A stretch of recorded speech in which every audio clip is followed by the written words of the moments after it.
لاول خو زه د شهریار خان ډیره شکریا ادا کوم چې دومره لوی روغه چې یو خوا د ناظم صاحب کورنۍ ده بل خوا تاج محمد خان دی کورنۍ ده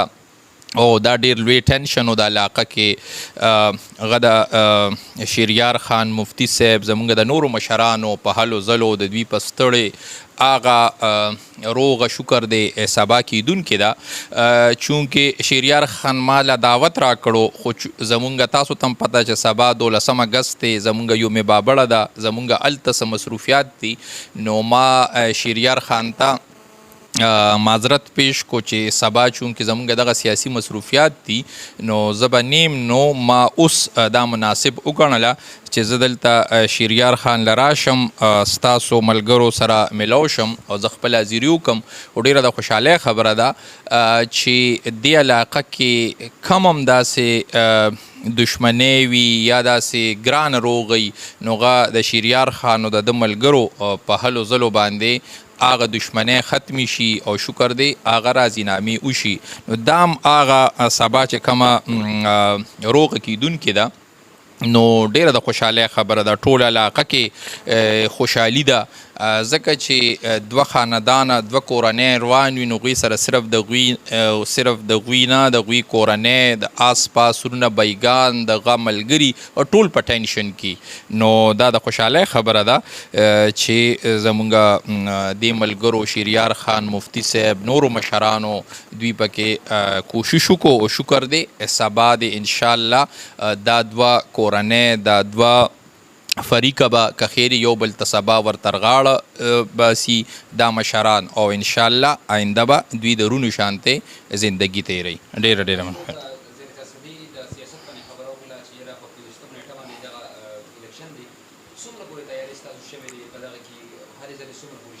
ما چې څنګه تاسو ته وویل چې د کمپین باقاعده آغاز خو مونږ لا نه دی کړی مونږ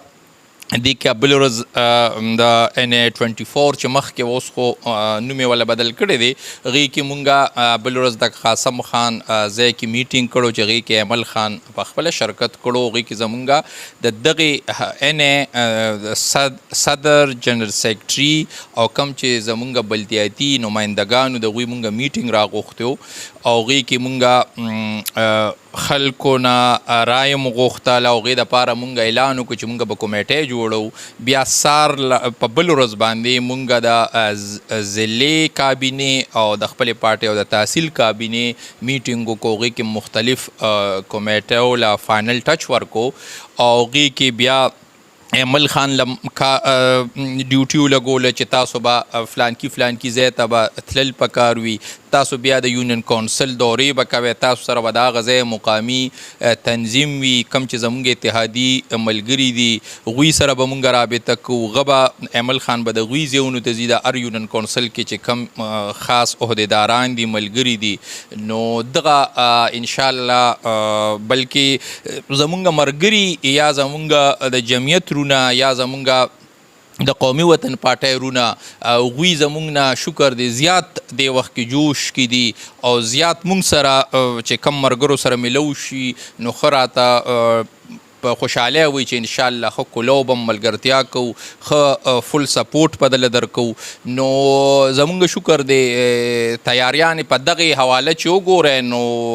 عام عوامو ته پته ده ښه په جوش کې دي ښه په جذبه کې دي زمونږ خپل د پارټۍ ملګري هم چې وګورئ البته د باقاعده د کمپین آغاز به مونږ د ایمل خان له یونین کونسلو کې په 14 تاریخ نه به هغه سټارټ اخلي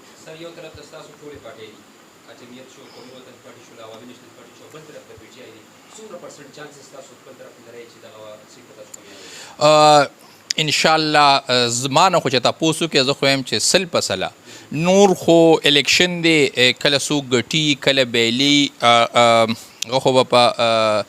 25 ماښام ماسخوتن پته ولګي خو زه خو 100% شور یم چې انشاءالله ګټه به زمونږ وي څنګه چې تاسو ته پته ده چې په 15 سپتمبر باندې ضمني الیکشن دی او هغوی کې زمونږ مشر زمونږ لیډر ایمل خان ولاړ دی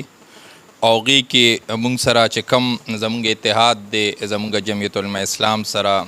افتاب خان شیرپو خان پارټۍ سره یا پیپلز پارټۍ سره مسلم لیگ سره نو انشاءالله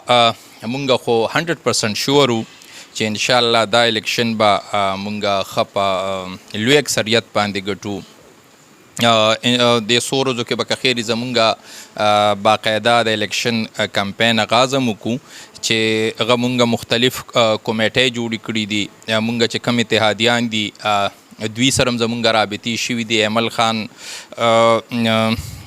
مولانا ادریس صاحب سره گورشاه صاحب سره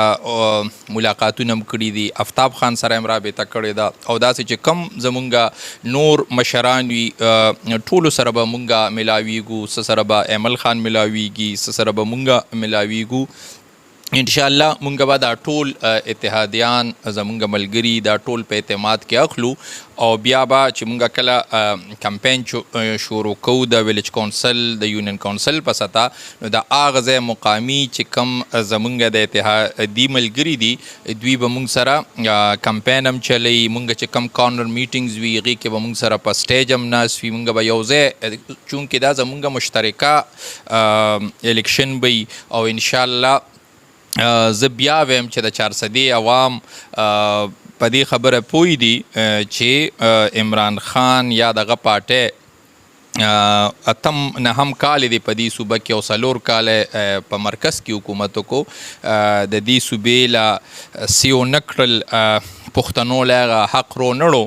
چې کم دوی وعدې کړې وې، کم لوی لوی خوبونه یې ورته ښولو. نو اوس عوام په دې خبره پوه دي او انشاءالله د دې آغاز به هغوی په 25 ستمبر کوي او ایمل خان به ښه په لوی اکثریت کامیابوي.